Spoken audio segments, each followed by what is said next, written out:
Сәлеметсіздер ме?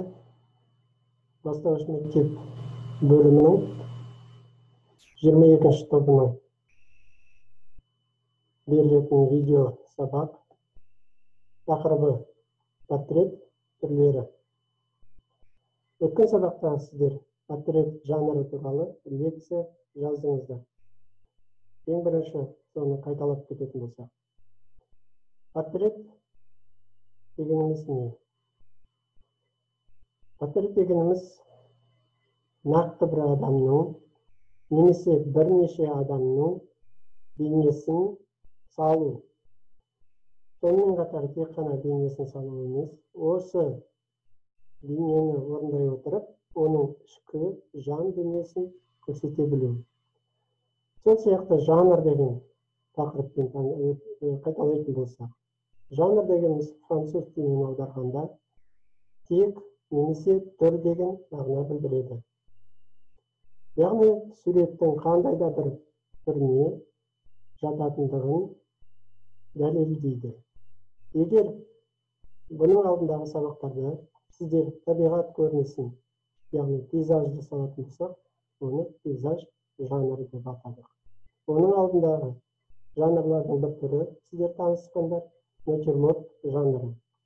Натюрморт ол күнделікті тұрмыстағы заттардан құрастырылған композиция деп атаймыз. Осы секілді портрет жанры бойынша тоқталатын болсақ. Портретте жаңа айтып өткендей, оның адам бейнесін бейнелеу, оны сонымен қатар салынған уақытта бірнеше түрін анықтауымызға болады. Оған мысалы ретінде мына суретке қарайсыздар. Осы суретте мен сіздерге көрсетіп отырғандай адамның бейнесін 3-4 бөлігін салуды жаңа жеке портрет деп атаймыз. Сонымен қатар жеке портреттің ішінде ол қырынан салынған портрет, оны профиль деп аталады. Және анфас портрет, ол тура қарап салынған портрет деп аталады. Сонымен қатар кеуделік портрет деген болады. Онда адамның қолдары кірмейді, тек қана кеуделік суреті ғана салынады. Келесі бір түрі жартылай портрет. Жартылай портретке адамның қолдары екі қолы кіруі мүмкін, яғни жартылай бейнесі көрсетіледі. Тағы да бір түрі портреттің тұлғалық портрет. Онда адам бейнесі толық бастан аяққа дейін салынады. Енді мұндағы бейнеленген адамдарға байланысты жұптық портрет және топтық портрет болып екі топқа бөлінеді, екі түрге бөлінеді.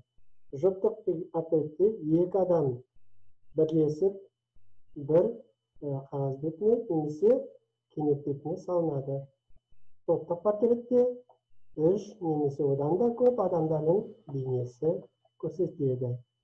Сонымен қатар портретте егер суретші өзін өзі салатын болса, оны автор портрет деп атаймыз. Осы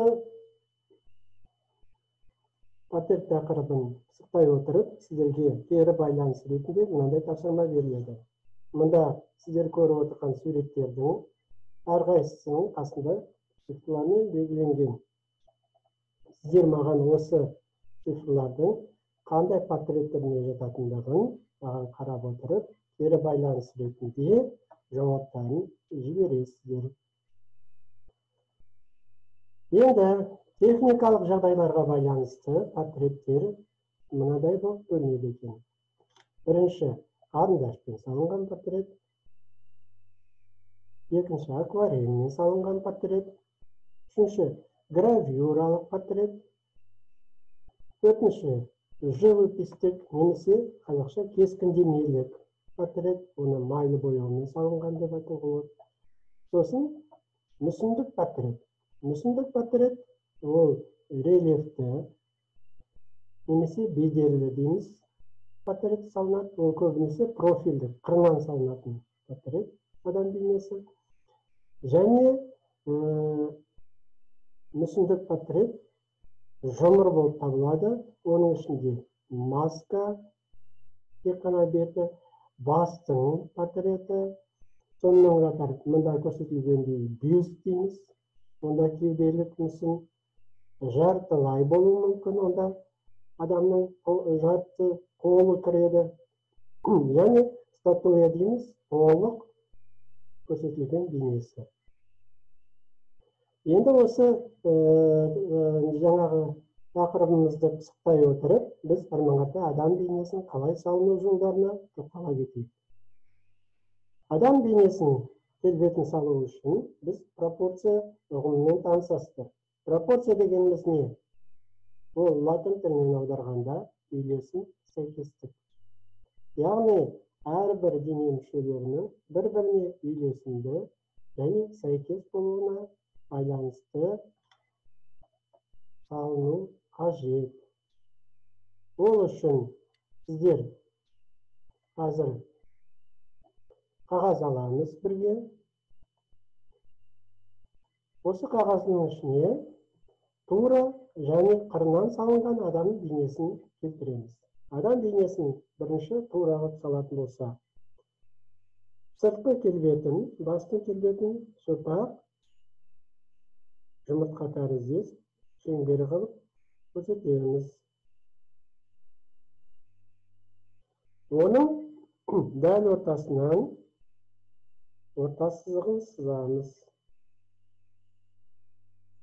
Адам басы естеріңізде болса, симметриялы емес.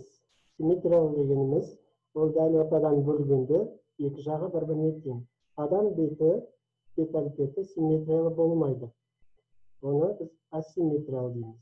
Яғни біздің бір бетіміздің қыл болуы мүмкін, бір бетіміздегі бір көзімізбен бір көзіміздің айырмашылығы болуы мүмкін. Немесе адам өзінің шашын бір жаққа қарай қайыруы мүмкін. Соған қараған кезде біз адамның басын симметриялы емес деп атаймыз. Бәрібір де симметриялы болмаса да біз адам бейнесін орта сызығы арқылы көрсетеміз.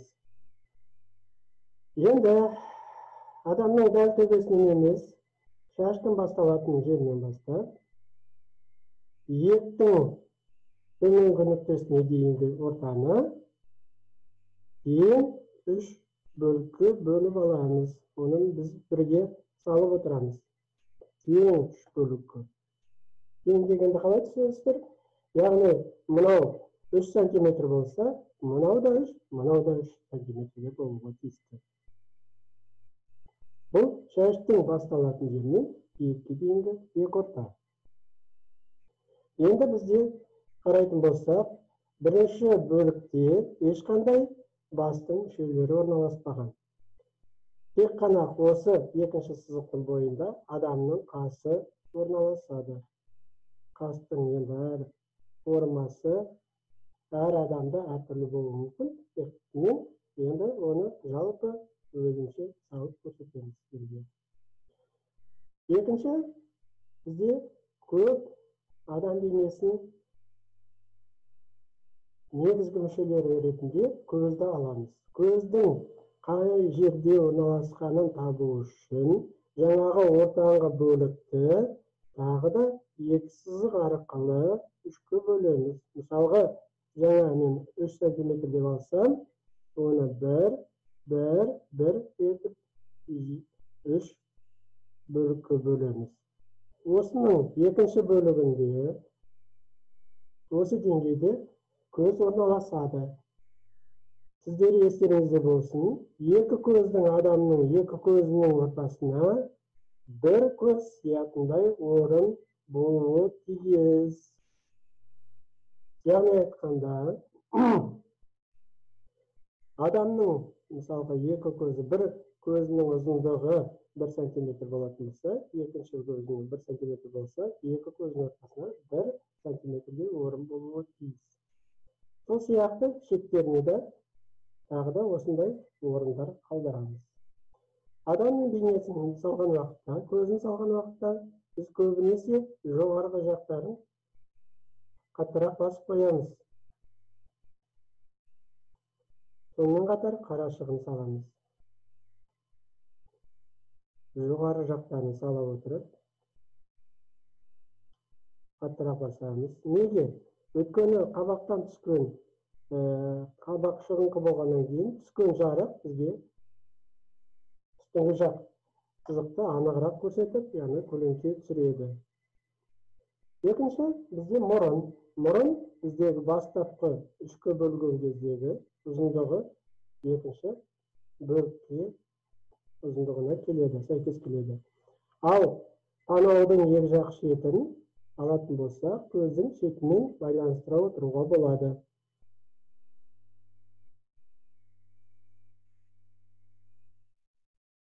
Бізде мұрын осылай салынды. Енді біздегі ауыз мүшелеріндегі, бас мүшелеріндегі негізгі мүшелердің бірі ауыз. Ауызды тауып алу үшін төменгі бөлікті дәл ортадан екіге бөлеміз. Бұл ауыздың төменгі нүктесі болып табылады. Үстіңгі жақ жартысын тағы бөлеміз. Бұл үстіңгі нүктесі болып табылады ауыздың. Осы екі ортада ауыз орналасады. Дәл ортасынан бөліп, үстіңгі астыңғы ернін тауып аламыз.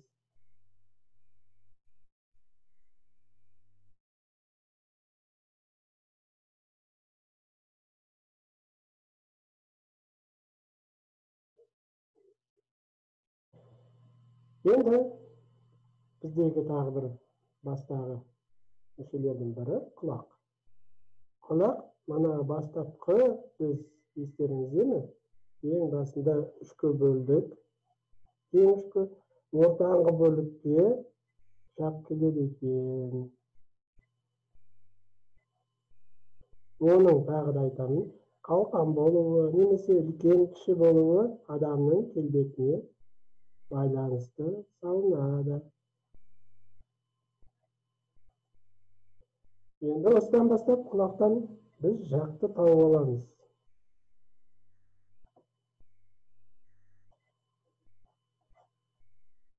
Жақты саламыз. Енді біздің шашты осыған кигізейік. Шашты кигізейік.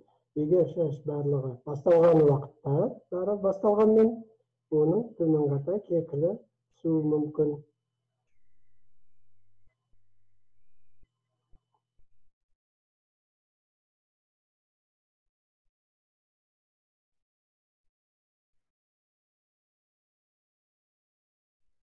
Мінекей, біз мойнын сала келіп,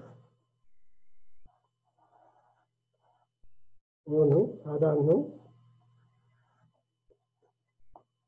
тура қарағандағы суретін салып болдық. Енді осыған байланысты біз қырынан қалай салынатындығын көрсететін болсақ.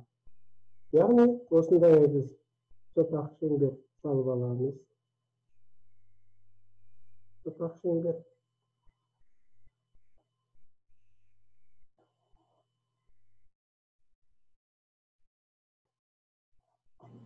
Осыны бастапқыдай үшке бөлеміз. Шаштың басталатын жерінен екіге дейінгі араны тең үшке бөлеміз. Естеріңізде ме? 3 сантиметр, 3 сантиметр және 3 сантиметрге біз бөліп алдық. Бастапқы бірінші бөлікте ешқандай бас мүшелері жоқ. Екінші сызықтың бойында бізде қас орналасқан деп айттық. Көз деңгейін тауып алу үшін ортаңғы бөлікті тең 3 бөлікке бөлдік. 1 сантиметр, 1 деп. Мысалға, көзді салған уақытта естеріңізде болсын, қырынан салған кезде ол үшбұрыш тәріздес болып көрінеді, салынады. Біз үстіңгі жағын белгіледік. Үстіңгі жағын ғана сызып қойдық. Қарашықты салған уақытта да сопақ шеңбер салып көрсетеміз. Енді маңдайдан келген уақытта қасқа дейін шығыңқы болады да, егер көзге қарай салған уақытта біз ішке қарай кіріңкіреп, мұрын ілгері қарай шығады. Мұрынды ұзындығын біз таптық, яғни бұл екінші сызықтың бойында болса, оның танауды салу арқылы біз осыны сызықтан асырмаймыз. ауыз төменгі бөлікті ортадан бір бөлдік, жоғарғы жағын тағы бір бөлеміз. Осының екі ортасын ортадан дәл бөліп, үстіңгі астыңғы ауыздардың бейнесін салып аласыздар. Ауызда салған уақытта үшбұрыштап салынады.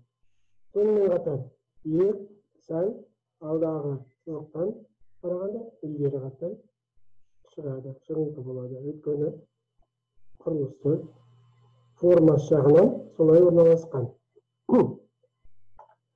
Енді үшке бөлінген бұрынғы алдындағы ең басындағы сызықтарды соза отырып, біз құлақтың қай жерде орналасқандығын тауып аламыз. Осы сияқты құлақ ала отырып, біз шақты шығарамыз. Енді шашты келтіріп,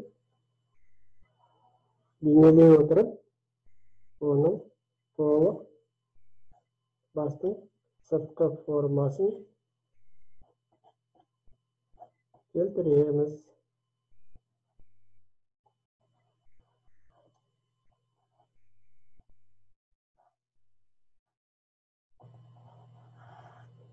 Жағасын сала отырып, оны суреттің толықтай бейнелеп шығамыз. Міне сіздердің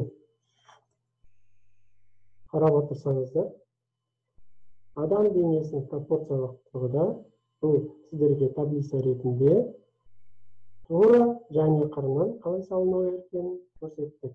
Міне сіздердің тапсырмаларыңыз осы суретті маған қайтадан салып, осынша сызықтарды көрсете отырып, осы тапсырманы орындайсыздар.